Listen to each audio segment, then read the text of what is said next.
유도선 목사입니다. 사랑하는 우리 구독자 여러분과 함께 탐구하는 파워포인트 신구약 성경 요점 강론, 오늘은 6번째 시간입니다. 레위기 16장 대속죄일에 관한 규례죠. 대속죄일에 계시된 하나님의 공의와 사랑, 대속죄일에 나타난 하나님의 공의와 사랑, 다시 말하면 예수 그리스도의 십자가에 나타난 하나님의 공의와 사랑, 같은 말을 하는 것이 내게는 수고로움이 없고 너희에게는 안전하니라. 이 말씀은 제가 전에 전한 말씀입니다. 그런데 왜 또 요점 강론을 또 하는가? 피를 흘리고 흙으로 덮을지니라 그랬잖아요. 구약시대에는 흙으로 덮을지니라. 그러나 신약시대에는 말씀하는 말하는 피다. 아벨의 피보다 더 낫게 말하는 예수 그리스도의 피다. 이를 증언해야 되는데 오늘날도 구약시대처럼 예수 그리스도의 흘리신 피를 흙으로 덮는 것 같기 때문에요. 모세가 얼굴에서 광채가 났잖아요. 그걸 수건으로 가리는 것 같이 예수 그리스도의 복음을, 주님을 시장을 열어주셨는데 오늘날도 가리는 것과 같기 때문에 제가 이 요점 강론을 또 전하는 겁니다. 자, 레위기 16장은요, 레위기에 있어서 핵심 장이라 이렇게 말할 수가 있습니다. 대속죄일의 규례인데요, 이스라엘 자손의 모든 죄를 위하여 1년에 한 번 속할 것이니라. 그러니까 모든 죄를 1년에 다 그것을 속죄를 한다는 거죠. 이것이 대속죄일입니다. 7월 10일은 속죄일이니 전국에서 불나팔을 크게 불라. 이 속죄일에는 나팔을 불라는 거예요. 여러분은 벌써 이해를 하셨을 겁니다. 대속죄일이 바로 예수 그리스도께서 우리 죄를 단번에 청산해 놓으신 것에 대한 예표요 그림자인 거죠. 그러니까 전국에서 불나팔을 크게 불지니라. 그러니까 7월 10일은 대속죄일은요, 아마 굉장했을 거예요. 전국에서 나팔을 부니까. 이 말씀이 우리들에게 어떻게 적용이 됩니까? 지금 전국에서, 어제도 주일인데 전국에서 이 복음의 나팔을 불어야 된다는 것으로 적용이 되는 거죠. 7월 10일 속죄일에는요, 화제를 드리라. 여기 특히 화제라고, 사실 본제나 속죄제나 모든 것이 제물을 불로 태워드리는 화제입니다. 근데 여기는 특별히 화제라고 이 점을 강조하고 있어요. 왜 그런 거 같습니까? 그렇습니다. 우리 주님이 당하신 십자가는 화제였던 거예요. 그 십자가의 고난, 이를 화제로 표현을 하고 있는 거죠. 그런데 대속죄일에는 우선 2마리 염소를 준비하라, 이렇게 말씀합니다. 그렇게 하신 하나님의 의도가 뭔가? 2 염소를 준비하라. 그런데 하나는 여호와를 위하여 제비 뽑은 염소, 하나는 여호와를 위한 이제 염소고요. 2번째는 아사셀을 위하여 제분 뽑은 염소, 이거는 우리들을 위한 염소라는 그런 뜻과 같습니다.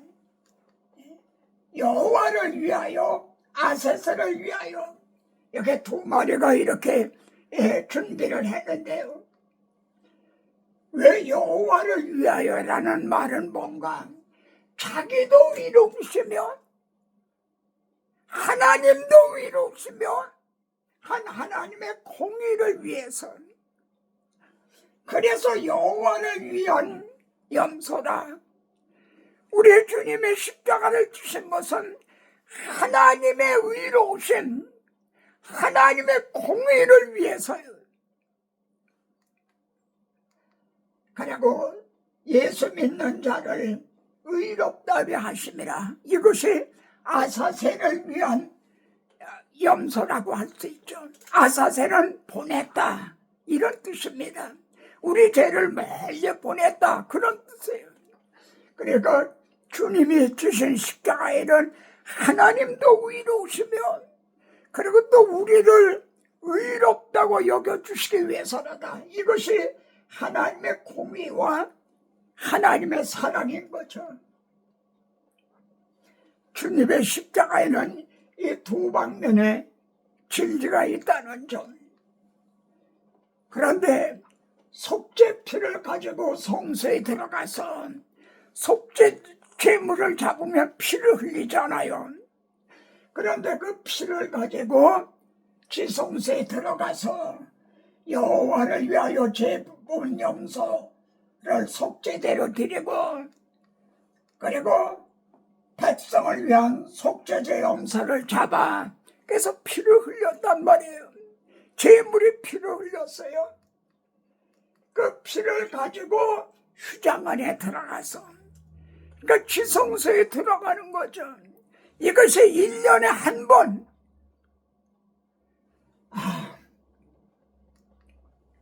그래서 속죄소 위와 속죄소 앞에 뿌릴지니라. 이렇게 하나님이 명하신 겁니다. 하나님이 계시하신 거죠. 이 대제사장이 속죄소 위에 지금 피를 뿌리는 이미지입니다. 그럼 속죄소 위와 앞에 뿌리라 하신 또 하나님의 마음이 뭔가, 우선 속죄소의 위치가 어딘지 이것이 분명해야 되겠죠. 속죄소의 위치, 법궤 위에 얹으라. 하나님이 속죄소를 법궤 위에다 얹으라는 거예요. 그럼 법궤 안에는 뭐가 들어있는가? 증거파를 궤 속에 넣어라. 그러니까 속죄소는요, 가포레 뚜껑이라는 말입니다. 뚜껑. 우리는 속죄소라고 이제 그것을 번역하고 있지만 원어적으로 보면 뚜껑이다 이거예요. 법궤를 덮고 있는 뚜껑이다. 법궤 안에 있는 율법, 그거를 덮고 있는 뚜껑이다. 이게 속죄소라는 겁니다. 이게 법궤인데요, 바로 여기가 이게 속죄소입니다. 뚜껑. 그리고 법궤 안에는요, 증거판, 십계명이, 돌비, 율법이 들어있는 거죠. 이게 무슨 뜻인가요? 이렇게 명하신, 이처럼 계시하신 그 신령한 의미가 뭔가, 하나님께서요, 우리를 보실 때 이 피를 통해서 보신다는 거죠. 만일 여기에 피가 뿌려지지 않으면 어떻게 돼요? 이 법궤 안에 있는 율법을 통해서 보시게 된다는 겁니다. 하나님의 우리를 보실 때 피를 통해서 보신다. 만일 피가 뿌려지지 않으면 돌비, 율법을 통해서 보신다는 것이 되죠. 구속의 교리를 이보다 더 알아듣기 쉽게 어떻게 설명할 수가 있단 말인가? 이 속죄소를 시은소라고도 그럽니다. 시은소, 베풀시, 은혜은, 봐서 은혜를 베푸는 곳이다. 여기가 은혜를 베푸는 곳이라는 거예요. 여러분, 오늘날도 성도들의 마음에 이 피가 뿌려져야, 그래야 은혜를 받은 거예요. 이를 깨달은 분이 바울입니다. 깨닫고 침몰한 사람, 율법 아래, 죄 아래, 심판 아래 하나님의 율법을 통해서 보시면 모든 사람이 죄에 있는 거죠. 죄 아래 있는 거죠. 그러면 모두가 다 심판 아래 있게 되는 거죠.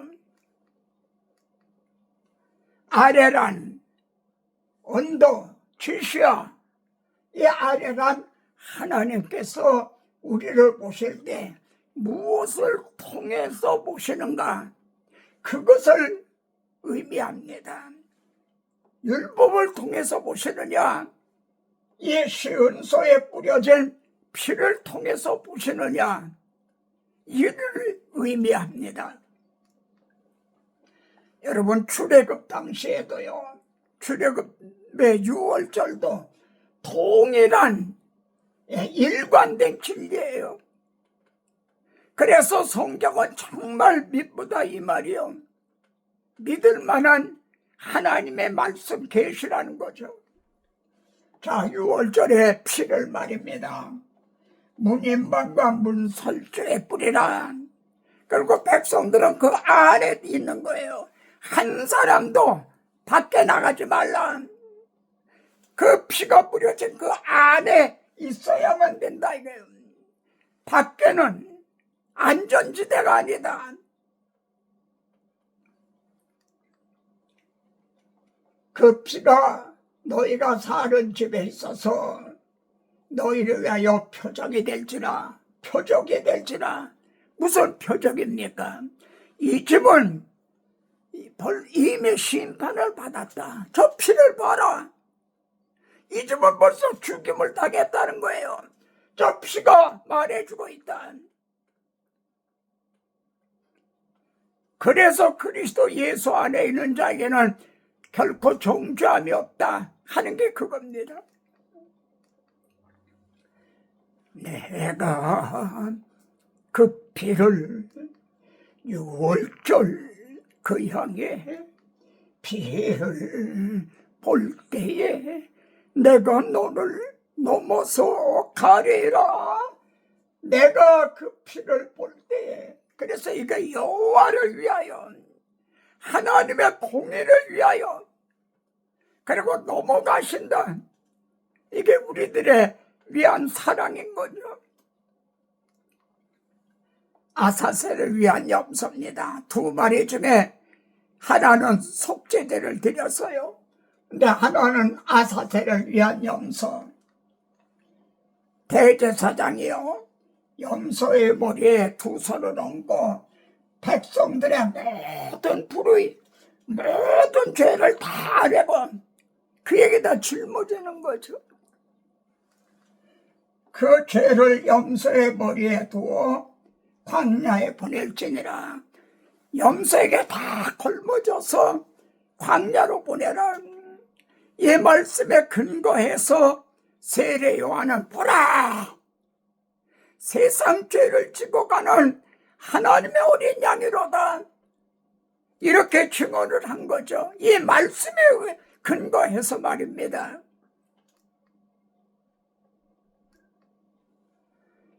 아사셀 염소는 광야로 보내서 무인지경이라고 나와 있어요. 사람이 없는 무인지경. 가다 처음에는 나중에는 콩알만해지고 좁쌀만해지고 아련아련하다가 보이지 않겠죠. 가다 모든 사람들의 불의와 모든 죄를 걸머지고 가다 틀림없이 아마 죽을 것입니다. 이 점을 시편에서는요, 동해 서에서 뭔가 같이, 동과 서가 뭔가 같이 우리의 죄가를 멀리 옮기셨으며 여러분, 복음을 이 이상 어떻게 더 알아듣기 쉽게 계시할 수 있단 말입니까? 하나님은 충분히 알아들게 쉽게 또 충분히 믿을 만한 증거를 보여주셨는데, 문제는 증인으로 세움받은 우리들이 이걸 깨닫고 증언하지 못하고 있는 거 아닌가요? 우리의 구원은 법궤 안에 있는 율법을 폐하고 주신 것이 아니다. 법궤 안에는 돌비, 율법이 들었다고 그랬잖아요. 근데 그걸 폐하고 주신 것이 아니다. 믿음으로 말미암아 율법을 파기하느냐? 믿으면 구원한다. 그러면 율법은 필요 없단 말이냐? 율법은 폐한단 말이냐? 도리어 율법을 굳게 세우나니라. 오히려 율법을 더 굳게 세운다. 그게 무슨 뜻인가요?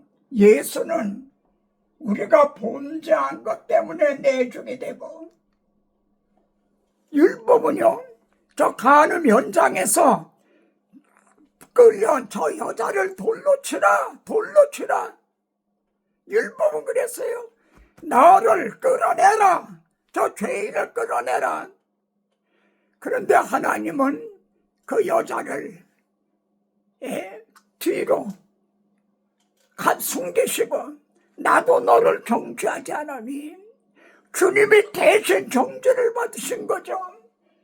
예수는 우리 범죄한 것 때문에 내주되고, 그 간음 현장에서 끌려온 그 여자 때문에 내줌이 되고, 그러니 율법을 얼마나 더 굳게 세운 겁니까? 율법의 권위, 죄값은 사망이라는 그 권위, 쉽게 율법의 체면을 얼마나 더 굳게 세워준 것인가?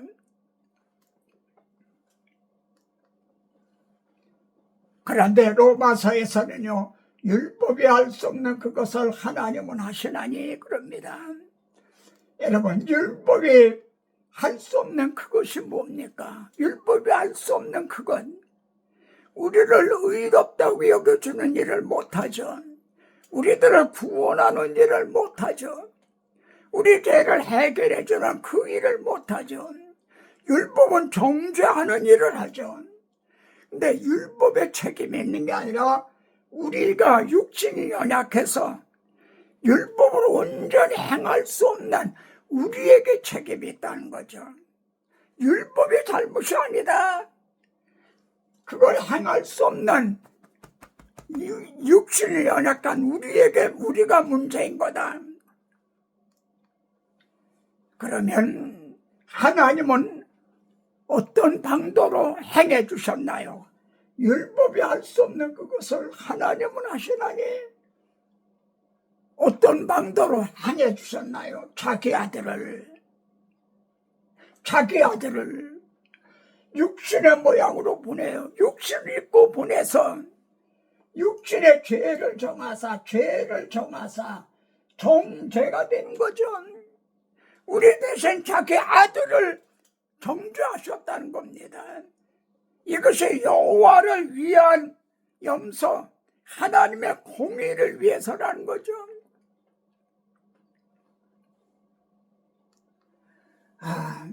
그러므로 흘린 피는요, 뿌린 피가 되어야 효용이 있다는 겁니다. 흘린 피, 제물에 흘린 피가 뿌린 피가 돼야 효용이 있다. 우리나라 속담에 부뚜막에 소금도 집어넣어야 짜다, 이런 말이 있잖아요. 흘린 피가 뿌린 피가 되어야 효용이 있다는 거죠. 피 흘림이 없은즉 사함이 없나니라 그럽니다. 피를 흘려야만 죄가 사해진다. 왜 그렇습니까? 죄값은 사망이기 때문에. 우리 죄는 그냥 사해진 게 아니에요. 예수 그리스도가 피를 흘려주셔서 대신 정죄를 받으심으로요. 근데 그 피를 가지고 휘장 안에 들어가서 속죄소와 속죄소 앞에 뿌릴지나 피가 뿌려져야 된다는 거죠. 흘린 피는 뿌려져야 효과가 있다는 거죠. 6월절 때도요, 그 피를 문인방문설주에 뿌리고,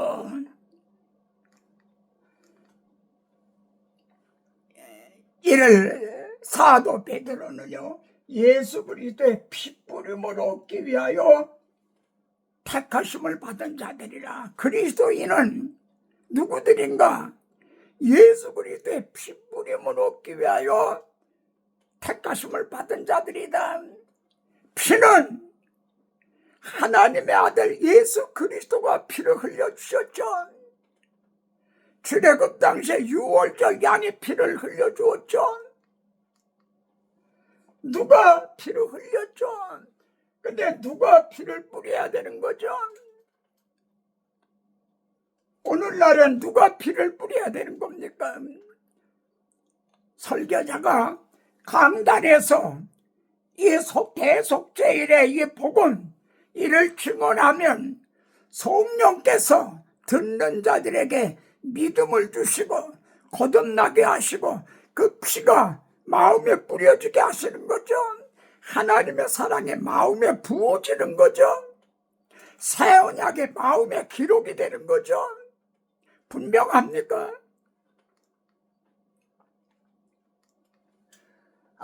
바울이 깨닫고 증언한 복음의 3가지 비밀, 크게 요약을 하면 3가지. 첫째는 아래에 있다. 언덕 아래에 있다는 거예요. 우리는 율법 아래에 있는 게 아니라 은혜 아래에 있다. 예수 그리스도의 피 아래에 있다. 두 번째는 안에입니다. 엔 그리스도. 그리스도 안에 있다는 거예요. 세 번째는 합하여. 조인이란 말이야. 조인. 결합한다는 말이에요. 조인, 결합한다. 우리는 합하여. 두 몸이 합하여 한 몸을 이룰지니라.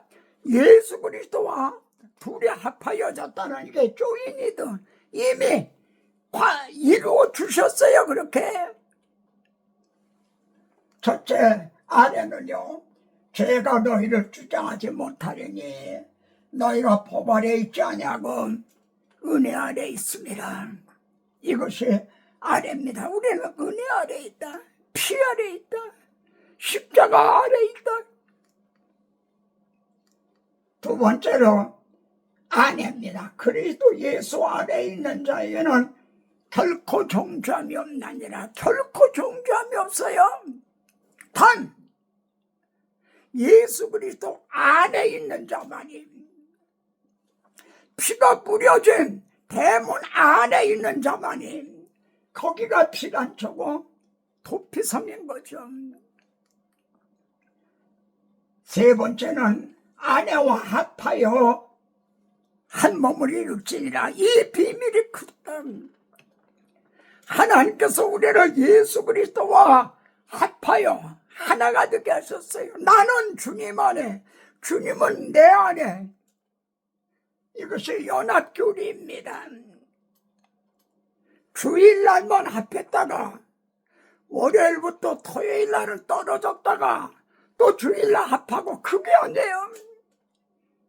하나님이 짝지어 주신 것을, 하나님이 합해 주신 것을 사람이 나눌 수 없나니라. 결코 나눌 수가 없다는 거죠.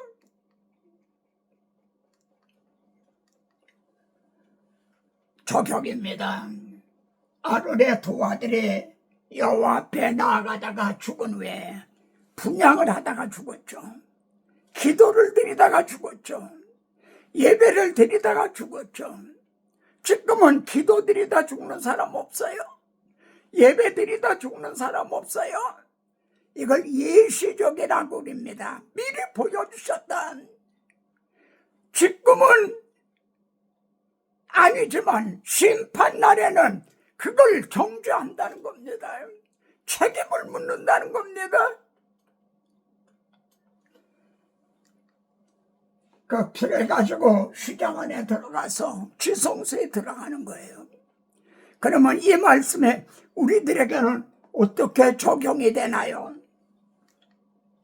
그러므로 형제들아, 우리가 예수의 피를 힘입어 성소에 들어갈 담력으로 뒀나니 지성소에 들어갈 담력으로 뒀다. 예수의 피를 힘입어, 이 말은 쉽게 말하면 구약시대적으로 표현하면 예수님의 피를 가지고 지성소에 들어간다. 우리를 왕같은 제사장이라고 그러잖아요. 예수님의 구약시대의 대제사장의 피를 가지고 지성소에 들어가듯이 우리들도 예수님의 피를 힘입어 예수님의 피를 가지고 지성소에 들어갈 담력, 믿음의 담력, 이걸 얻었나니. 그리고 대제사장이 지성소에 들어갈 때는요, 세마포 속옷을 입고 세마포 속바지를 입고, 전부가 세마포가 여기 4번이나 나와요. 모두가 다 세마포예요. 이 세마포가 무엇에 대한 그림자나요? 그러면 이제 우리가 그 피로 말미암아 의롭다함을 얻었으니, 우리가 기도할 때, 예배 드릴 때 하나님 앞에 나아갈 수 있는 것은 그 피를 힘입어 그 피로 말미암아 의롭다함을 얻었기 때문이라는 거죠.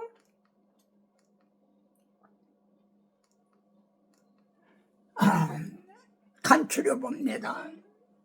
옛적에 구약시대에는요, 하나님께서 여러 부분 여러 모양으로 말씀하셨어요.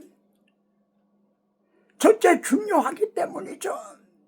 두 번째, 인간이 더디 믿기 때문이죠. 그래서 여러 부분 여러 모양으로 말씀했어요. 심지어 아브라함에게도 메시아 언약을 5번이나 세워주셨어요. 매일 초석으로 상번제를 드리라 그러셨죠. 아침에 양 1마리, 저녁 때 양 1마리, 세상 죄를 지고 가는 하나님의 어린 양에 대한 이걸 잊지 않게 하려고 초석으로 상번제를 드리라. 상번제를 드리는 걸 하나님을 위한 건가요? 내가 양의 피를 마시고 수소의 고기를 먹고 그러겠느냐? 너희를 위해서, 이 복음을 잊지 않게 하시기 위해서요. 그리고 주일은 안식일을 지키라. 안식일이 사람을 위해서요, 참 안식을 주실 그리스도를 기다리게 하기 위해서죠. 또 1년에 한 번은 유월절을 지키라. 그리고 또 1년에 1차는 대속죄일을 지키라. 50년 되면 너희의 신년이니라. 이처럼 옛적의 선지자를 통해서 여러 부분 여러 모양으로 조상들에게 말씀하신 하나님. 그런데 유대인들은 어떻게 됐나요? 이 복음을 잃어버렸죠. 이 말씀하신 대로 성경대로 그리스도가 오셨는데도 이를 배척하고 십자가에 못 박았죠. 그러면 오늘날은 어떤가? 우리는 어떤가? 한국교회는 어떤가? 묻게 되는 거죠. 오직 성경, 오직 은혜, 오직 믿음, 오직 그리스도, 오직 하나님께 영광. 하나님 아버지, 비천한 종을 들어서 오늘도 대속죄일에 계시하신 하나님의 공의와 사랑을 증언하게 하셨습니다. 하나님께서는 매일 상번제를 드리라 하셨고, 또 1년에 주일마다 안식일을 지키라 하시고, 유월절을 지키라, 대속죄일을 지키라, 50년 되면 신년을 또 신년이다. 여러 부분 여러 모양으로 하나님은 지치시도 아니하시고 또 말씀하고 또 말씀을 하셨습니다. 그럼에도 선맨 이스라엘은 이를 망각하고 결국은 노인은 버림을 당하고 열매 맺는 자들이 하나님의 나라를 차지하게 되리라 이방인에게로 옮겨지는 이걸 봅니다. 이를 통해서 오늘 우리는 어떤가? 한국교회는 어떤가? 무엇보다도 성도들의 마음에 예수 그리스도의 흘리신 그 피가 뿌려졌는가? 그래서 기도를 드릴 때, 예배를 드릴 때 그 피를 심리고 그 의를 심리고 세마포 옷을 입고 은혜 보좌 앞에 담대히 나아가는 믿음의 담력을 가지고 있는가? 하나님 아버지, 이제 이 말씀을 전파를 통해서 이제 올리려 합니다. 계시록의 영원한 복음을 가지고 공중을 날아가는 천사를 생각합니다. 이 말씀이 세계 끝까지 이르도다. 가는 곳곳마다 눈이 밝아지고 마음이 뜨거워지며, 그래서 이제 이 시대 복음 전도자들이 한 사람 또 한 사람 세워지게 되기를 바랍니다. 하나님의 선하신 뜻을 위해서 하소서. 하나님의 이름의 영광을 위해서 하시옵소서. 구하고 생각하는 것에 더 넘치도록 하여 주실 예수 그리스도의 이름으로 기도드리옵나이다. 아멘. 아멘. 다음 시간에도 뵙겠습니다.